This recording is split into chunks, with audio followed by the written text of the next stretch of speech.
Seshachalam encounter కు ముందు రోజు ఏం జరిగింది? ఎన్కౌంటర్ కు దారి తీసిన పరిణామాలపై పోలీసులు సీసీటీవీ ఫుటేజ్ ను విడుదల చేశారు. కూలీలు అడవిలోకి ఎలా ప్రవేశించారు, పోలీసులకు ఎలా ఎదురుపడ్డారు అనే దానికి ఇందులో ఆధారాలు ఉన్నాయంటున్నారు. ఆ ఫుటేజ్ ను ఇప్పుడొకసారి చూద్దాం.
శేషాచలం ఎన్కౌంటర్ కు ముందు రోజు ఏం జరిగింది? ఎన్కౌంటర్ కు దారి తీసిన పరిణామాలపై పోలీసులు సీసీటీవీ ఫుటేజ్ ను విడుదల చేశారు.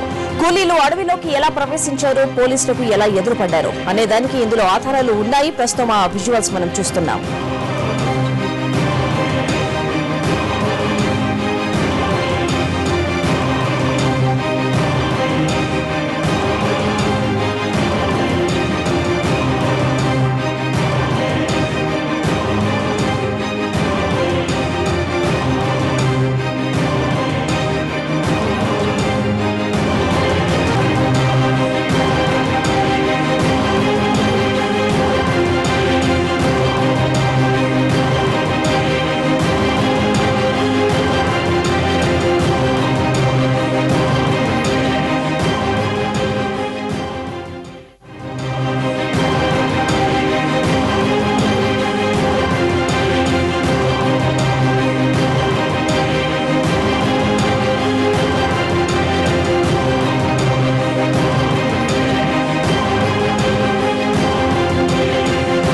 శేషాచలం ఎన్కౌంటర్ కు ముందు రోజు ఏం జరిగింది? ఎన్కౌంటర్ కు దారి తీసిన పరిణామాలపై పోలీసులు సీసీటీవీ ఫుటేజ్ ను విడుదల చేశారు. కూలీలు అడవిలోకి ఎలా ప్రవేశించారు, పోలీసులకు ఎలా ఎదురుపడ్డారు అనే దానికి ఇందులో ఆధారాలు కనిపిస్తున్నాయి. ఈ ఫుటేజ్ మనం ప్రస్తుతం చూస్తున్నాం.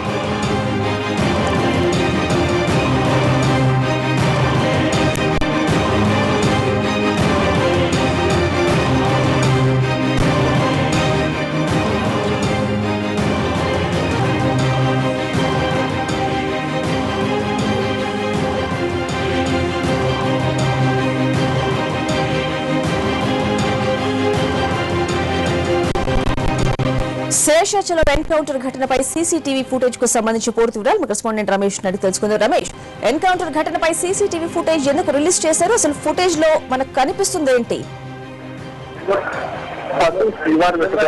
ఎన్కౌంటర్ లో భారీ ఎన్కౌంటర్ సంబంధించిన సీసీటీవీ విజువల్స్ రావడం జరిగింది. దీన్ని అటు పోలీసు వాళ్ళు విడుదల చేయలేదు, ఫారెస్ట్ అధికారులు విడుదల చేయలేదు. ఒక దగ్గర నుంచి మాకు ఈ విజువల్స్ మాకు రావడం జరిగింది. దీంట్లో ప్రధానంగా ఈ శేషాచలం అడవుల్లో ఏదైతే బల్దర్స్ కావచ్చు, కట్టల్స్ కావచ్చు, పెద్ద ఎత్తున శేషాచలం అడవులోకి వచ్చి వాళ్ళు ఈ ఏదైతే నరికేసి తీసుకెళ్తున్నట్టుగా గత కొంతమంది జరుగుతుంది. దీంట్లో ప్రధానంగా ఇటు తమిళనాడు నుంచి వస్తున్న కొంతమంది కట్టల్స్ అయితే కూలీలు ఉన్నారో, కూలీలు ఇక్కడికి వచ్చి వీళ్ళు ఏదైతే కట్టేసి ఆ దుర్గలను తమిళనాడు వైపు అందిస్తున్నట్టుగా ఎప్పటి నుంచో అధికారులు చెప్తే సంబంధించి ఇప్పటికే దాదాపు 200 పైగా కేసులు నమోదు చేశారు.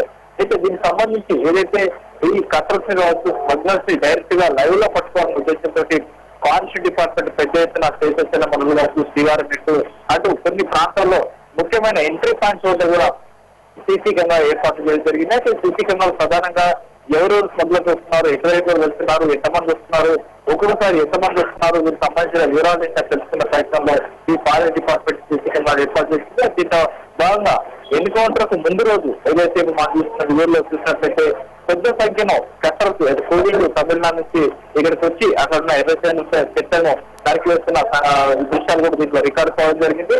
అయితే దృశ్యాల్లో ప్రధానంగా ఈ కట్టర్స్ ఇక్కడికి వచ్చి ఏ విధంగా కట్ చేస్తున్నారు, ఏ విధంగా తీసుకెళ్తున్నారు, వాళ్ళకి సంబంధించి సహకరిస్తున్న వాళ్ళు, వీళ్ళ వెనకాల స్మగ్లర్స్ అన్న విషయాన్ని తెలుసుకునే భాగంగానే దీంట్లో ప్రధానంగా ఈ కట్టర్స్ తెలుసుకున్న ప్రయత్నంలో సీసీ కెమెరా ఉపయోగపడుతుంది. అయితే దీనికి సంబంధించి అయితే ఎన్కౌంటర్ జరిగిన తర్వాత దగ్గర నుంచి ఈ సీసీటీవీ ఫుటేజ్ ని సేకరణ జరిగింది. దీంట్లో ప్రధానంగా అటు ప్రభుత్వం చెప్తున్నట్లు కట్టర్స్ చేస్తున్న అడవులకు చొరబడి ఎర్రచందనాన్ని కట్టేసి దొంగలించి తీసుకువెళ్తున్నారు. కాబట్టి వాళ్ళని ఎన్కౌంటర్ చేశామని చెప్పి అటు ఆంధ్ర ప్రభుత్వం చెప్తున్నది. ఈ నేపథ్యంలో దీనికి ఆధారంగానే ఉండడానికి ఈ సీసీటీవీ ఫుటేజ్ బలం చేకూరుస్తుందని చెప్పి వాళ్ళు చెప్తున్నారు. దీనికి సంబంధించి మరోవైపు ఈ సీసీటీవీ ఫుటేజ్ లో ఉన్న ఆధారాలకు అనుగుణంగా అటు విచారణ కొనసాగుతుంది. దీనికి సంబంధించి సీసీటీవీ ఫుటేజ్ ని ఎప్పటికీ ఎన్హెచ్ఆర్సీ కావచ్చు, కేంద్ర ప్రభుత్వం కూడా కొంతమంది ఏఐసీసీ అధికారులు ఏఐసీసీకి సంబంధించిన వ్యక్తులు దీన్ని అటు కేంద్ర ప్రభుత్వానికి ఇటు రాష్ట్ర ప్రభుత్వానికి పంపించడం జరిగింది. దీనిపైన కూడా సీసీటీవీ ఫుటేజ్ పైన కూడా మరోవైపు ఎంక్వైరీ కొనసాగుతుంది. ఈ కూడా సీసీటీవీ ఫుటేజ్ బయటికి రావడం, దీనిపైన కూడా వ్యక్తి తలకలు చేస్తుంది. ఎర్రచందనం స్మగ్లర్స్ కూలీలు ఏ విధంగా అడవిలో స్థిరపడి ఈ దూమల్ని కట్ చేసి తీసుకువెళ్తున్నానికి ప్రధానమైన ఆధారం ఆంధ్ర ప్రభుత్వం దొరికిందని చెప్పవచ్చు. Thank you Ramesh.